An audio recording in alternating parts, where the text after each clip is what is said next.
મારું નામ Sahdev Dilubha Jadeja, ward number 11 ex councillor અને હાલ સમાજમાં શક્તિધામ ટ્રસ્ટના ટ્રસ્ટી તરીકે અને મંત્રી તરીકે સેવા આપું છું.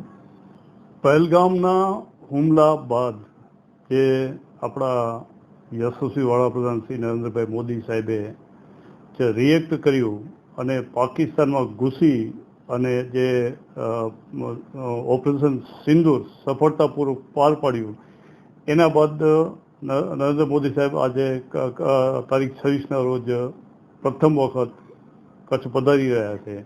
તો સર્વે જનતાને, ભુજના પબ્લિકને કે કચ્છ જિલ્લાની જનતાને હું આથી આહવાન કરું છું કે ભાઈ એના સન્માન માટે વધુમાં વધુ જનસંખ્યા જોડાય.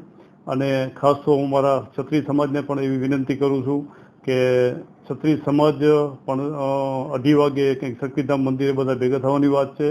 અને આપણા રાજપૂતી પોશાકમાં અને રાજપૂતી સાફામાં બધા પધારે એવી હું સમાજને પણ વિનંતી કરું છું. 2:30 વાગે સમાજ શક્તિધામ મંદિરે બધા ભેગા થશે અને પાટીદારો જે ફાળવવામાં આવેલો જે ટેબલો છે ત્યાં રેલીના રોડમેપ ઉપર ત્યાં બધા સાફા પહેરી, પાઘડી પહેરી અને મોદી સાહેબને વેલકમ કરશે.